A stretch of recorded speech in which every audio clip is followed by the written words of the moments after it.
একটি মাত্র আমল আছে যেটা করলে আপনি আপনার জীবনের সকল দুঃসময়গুলো কাটিয়ে উঠতে পারবেন। যদি আপনি একিনের সাথে এই আমলটি করেন তাহলে কিন্তু আপনার জীবনে যত বড়ই বিপদ থাকুক না কেন আস্তে আস্তে সব কাটিয়ে উঠতে পারবেন।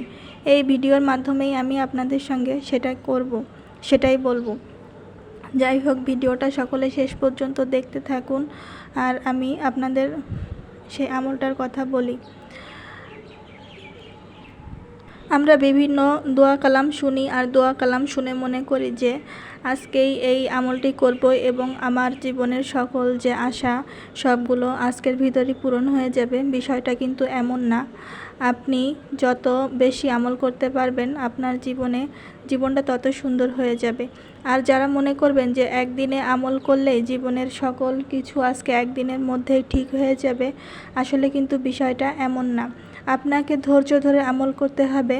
আল্লাহ আপনার জন্য যেটা ভালো এবং যখন ভালো হবে ঠিক তখনই আপনাকে সেটা দান করবেন। আর যদি ভালো না হয় আপনার জন্য, তার থেকে আরও উত্তম কিছু দান করবেন। তার জন্য কিন্তু হতাশ হওয়া যাবে না। জীবনে যদি আপনি ভালো কিছু পেতে চান এবং ভালোভাবে থাকতে চান, একটা আমল যদি আপনি সাথে করে একেবারে সব সময় জিকির করেন, ছোট আমল, তাহলে কিন্তু আপনার জীবন পরিবর্তন হয়ে যাবে। আমরা মনে করি যে অনেক বড় আমল করতে হবে। আসলে বিষয়টা এমন না। আপনি যদি ছোট আমলও করেন, আল্লাহ কিন্তু আপনার মনের সকল আশা পূরণ করে দিবেন। আমি আজকে আপনাদেরকে সেই আমলটার কথাই বলবো যেটা আপনি সব সময় করতে পারবেন। তাহলে আপনার জীবনের সকল আশা পূরণ হয়ে যাবে।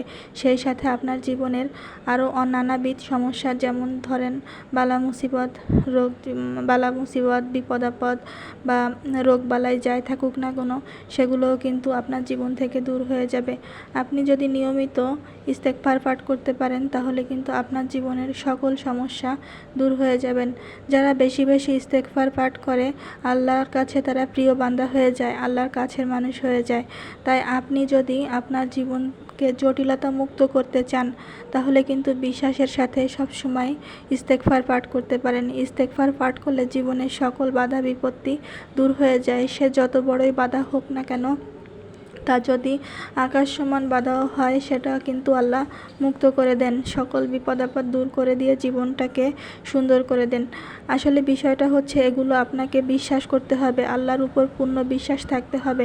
আপনি মনে করতে পারেন ছোট একটা ইস্তেগফার পাঠ করে কিভাবে আমার এত বড় সমস্যা দূর হবে। বিষয়টা আসলে এরকম না।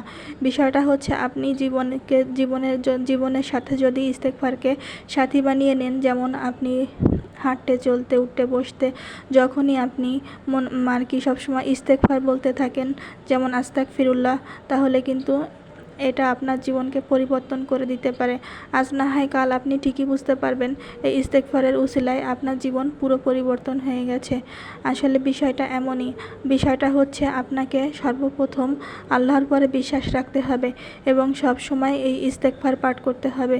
ইস্তেগফার পাঠ করতে করতে আপনি এক পর্যায়ে দেখবেন আপনি যা কিছু আল্লাহর কাছে চেয়েছেন বা যেটুকু চেয়েছেন তার থেকে লক্ষ কোটি গুণ বেশি আল্লাহ আপনাকে দান করেছে। হয়তোবা আপনি প্রথমে বুঝতে পারবেন না। আপনি ভাববেন যে আমার আসলে কিছুই হচ্ছে না। বিষয়টা এরকম না। আপনি এক সময় দেখবেন যে আপনার জীবনে যা কিছু ছিল না তার থেকেও ভালো কিছু আপনি পেয়ে গেছেন। এজন্যই আপনাকে প্রথমেই আমি বলছি এজন্য প্রথমে আমি ভিডিওতে বলছি যে ধৈর্য ধরে আমল করতে হবে।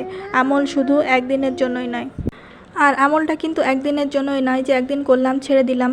আর আমল করার পাশাপাশি আপনাকে নিয়মিত নামাজি হতে হবে, হালাল রিজিক গ্রহণ করতে হবে, তাইলেই কিন্তু আপনি আপনার কাঙ্ক্ষিত ফলাফল পাবেন। আর এটাকে আপনি আপনার সাথী বানিয়ে নিতে পারেন জীবনের। তাহলে শুধু আজকের বিপদ না, আর আপনার জীবনের সামনে ছোট বড় যত বিপদ আছে কিনা আল্লাহ সব কিছু থেকে আপনাকে সামলে দিবেন। যাই হোক, আজকে অনেক কথা বলে ফেললাম। যারা ভালোবেসে আমার ভিডিওটা আজকে শেষ পর্যন্ত দেখছেন সকলকে অসংখ্য ধন্যবাদ। আর যারা দেখেন নাই তারা দেখবেন। আর যারা এখনও সাবস্ক্রাইব করেনি, প্লিজ আমার চ্যানেলটা সাবস্ক্রাইব করে দিবেন।